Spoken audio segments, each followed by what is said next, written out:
Welcome, dear SAO survivors! This week we have a new incoming floor in Integral Factor, more Aria of a Starless Night releases across Europe and North Africa, and finally announced with a date for Brazil. Next Reki book to release is Not So Art Online, Progressive Volume 7 English release, and many more. Welcome to This Week in SAO for all your weekly SAO news of all sizes. Let's start with SAO Online Alicization Lycoris news. As a story-driven visual novel prominent game, the players are always on the edge for new content drops, and we finally got something to look forward to. SAO Games producer Yosuke Futami has written his corner on Dengeki Online and shed some light on the development roadmap regarding the upcoming free DLC, Ancient Apostles Part 2, which will feature 4 new character-centric episodes around Asuna, Lifa, Lisbeth, and Ronja respectively, about 1 to 2 hour playtime each. Once again, these 4 chapters will be free and are not the second entitlement you have on your deluxe pass or whatever it was called for this game. That paid DLC 2 info will likely start getting revealed after the Ancient Apostles is completed, as all the DLCs at this point are culminating in DLC 2 according to earlier interviews. But going back to the actual news, we'll get more concrete info on the January 30th stream, but currently the Ancient Apostles Part 2 update is in debugging phase, which means it is getting close to release. Generally speaking, unless a terrible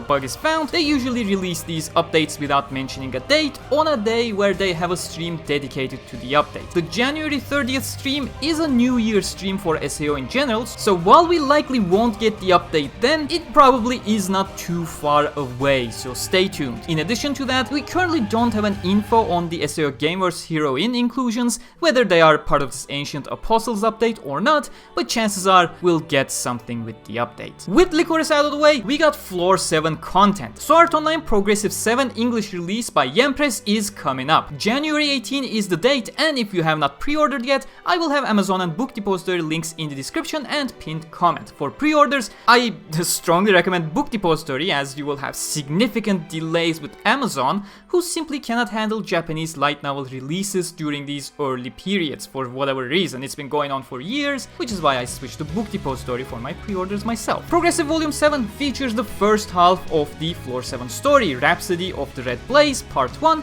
now officially translated as Rhapsody of the Crimson Heat Part 1, so don't be surprised to find conflicting titles when you search for it on the internet. The floor features a storyline to solve the mystery behind a corrupted casino, as well as a continuation of the Elf War campaign that ended in a massive disaster on the previous floor for Kirito, Asuna, and Kismet. We'll have a short overview / introduction video on the story on the day of release if you want a glimpse before committing to a purchase, or if you want the full course, we have an extensive summary of the book in our SAO Wiki podcast, which will be linked in the description along with the purchase links. We had an Integral Factor stream today, which had people hyped because we were now beyond the Floor 75 mark in uncharted territory. And I'll start this by thanking the Integral Factor Discord server, link in the description, for their coverage of the stream that I am citing from. Starting with the small fry, farming events are coming soon for both skills and equipment respectively if you're looking to catch up. New fishing event with new fish to catch if you're interested in the fishing events.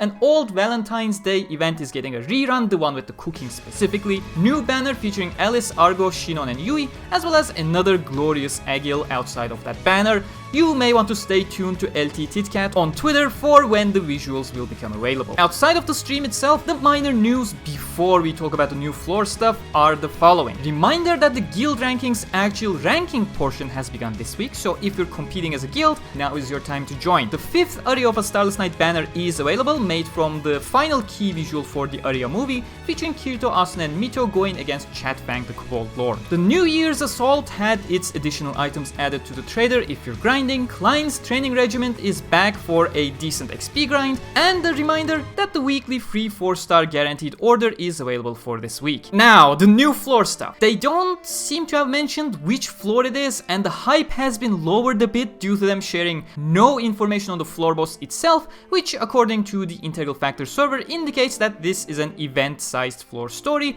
rather than a full-sized one. Now, I don't have any issues with these smaller floor stories. I love them. I believe they are a great opportunity to give us meaningful stories in the Integral Factor continuity with a higher level of frequency. However, I too am bummed a bit here. I think it would have been a better approach to have your first floor above the floor 75 mark to be a full-sized floor, you know, to properly set up your fully original narrative, and it feels like a massively missed opportunity here to have an event sized instead. Now, we do not know the contents of the story, or if it is truly a small one, despite the assumptions being based on a solid track record of reveals, but I still can't help but share my feelings. With that, we are moving on to Unleash Blading, where the real feelings are.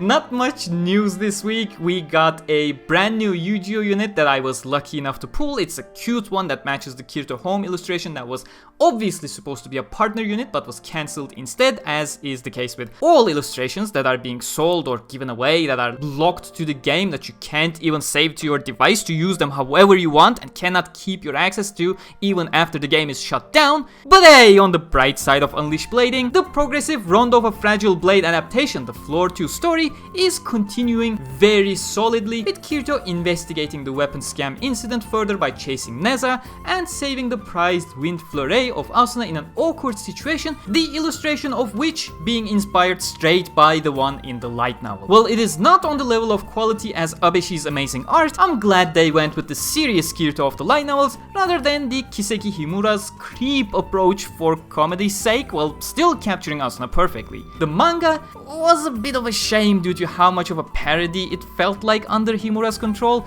considering Himura is by far one of my favorite Japanese artists with incredible quality of illustrations. But going back to the Unleash Blading adaptation, it is once again great with extensive coverage of Kirito's inner monologues being presented to the reader. The part 2 story ends with Kirito and Asuna journeying towards the Floor 2 Labyrinth Tower, covering quite a bit of stuff after the discovery of the enhancement scam, so it appears they will just go with a part 3 and cover the boss fight of Floor 2, which is, in my opinion, is a great boss fight with a very triumphant moment towards the end that I really enjoy and carries on to the contents of Floor 5, Scherzo of Deep Night. But again, the adaptation being so in-depth comes with potential negative connotations of a potential Floor 2 Rondo movie adaptation in the future. For all that, I just recommend you check This Week in SAO from last week, where I talk more in-depth about it. I won't take your time here. Also, there is a new Ordinal Battle season up in the game, as well as 2 different additional daily login bonuses, and a reminder that increased free daily scouts are continuing until the end of the month, with 5 scouts during weekdays and 22 scouts on weekends. Now let's have a look at the manga adaptation news a bit, because we have one. Last year we saw the rush to cancel the Alicization manga, where Yamada Kotaro had to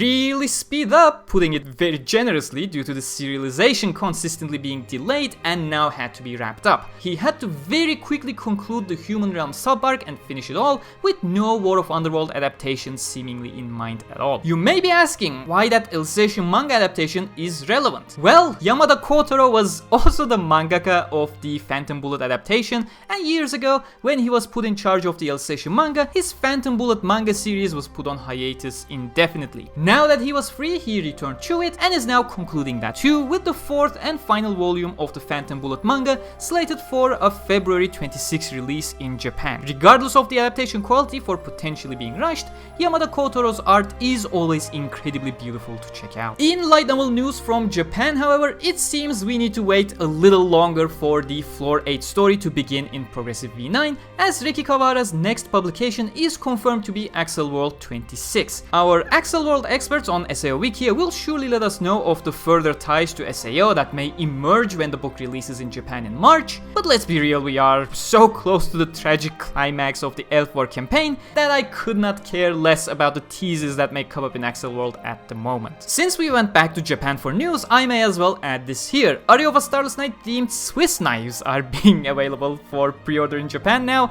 Sometimes I just wish we could get 1% of the stuff Japan has, to be honest. Not that I care about Swiss knives, but come on! I guess that's a good segue into the worldwide Aria of a Starless Night movie releases. This past week saw the release of the movie in Sweden on January 7th and in Tunisia, Algeria, Djibouti and Morocco on January 8th. If you are from these countries, it's very likely that today is your final day to catch it in the theaters, or perhaps it's already gone, I don't know. European releases usually stayed on screen for a week or less. Those looking forward to their own Aria movie releases are Norway, Bluray, who are getting it today, January 14th, and Iceland on January 20th. Have fun, and I hope the movie warms you nicely from your commute to your local cinemas up north in the middle of winter. On the warmer side of the world, we have an announcement, and I am sure you guys over there specifically were expecting this for quite a long time, since Crunchyroll tweeted about it a while back and then deleted that tweet, getting you quite scared. But Brazil, you are getting Aria of Starless Night in cinemas on February 10, so get ready for it. Belgium, Denmark, and I believe Netherlands still have no replacement date for their COVID delays as far as I know, but I still recommend giving it a check with your local licensor if you're from there. Well, Italy, it is still scheduled for a very late February 28 release, my condolences, but still, you're getting it, unlike the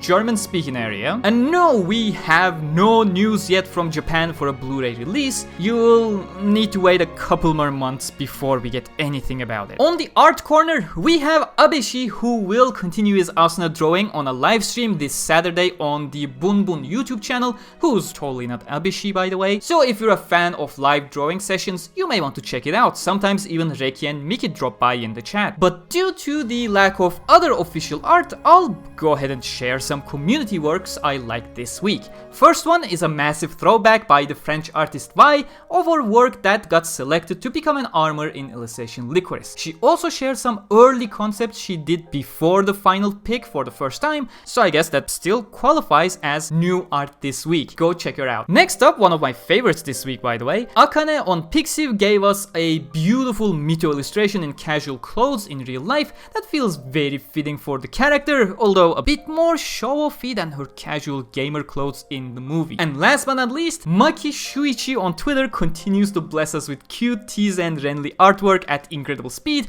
so bless you Maki and your beautiful work. Of course, all links to the artists are down below in the description, so you can check out more of their incredible work. As usual, the final portion of this week in SAO is our translation corner. Ximenas has translated the SAO character book volume 5, which is basically an interview with Reki regarding certain characters, going deeper into their past, how they came to be, how they were created, their interests and the like, linked down below. This one specifically features Shilika and Lisbeth, so it's a great one for the fans of the Mordeban squad. It also has quite nice tidbits about Reki's background as a gamer, once again proving that it is a lie that quote-unquote Reki never played any games before writing SAO. The guy literally goes deep into his time in Ultima Online, as well as the evolution of online MMORPGs over the past 2 decades regarding its mechanics and overall casualization of certain aspects, and how he decided to implement certain functionalities into his series to make them more interesting. So even if you're not in it for the Mordeban squad, this one is a great read. Just a kind reminder, Reki loves using vague statements in his speech, so there is a fine line between what he mentions being canon and what he mentions being just an idea or wishful thinking at most. That's the end of this week in SAO. Don't forget to like if you enjoyed it and subscribe for more. All the links mentioned, from Progressive V7 English release to the individual artists as well as the translation, are down in the description. I'll see you all next week. Until then, stay cool.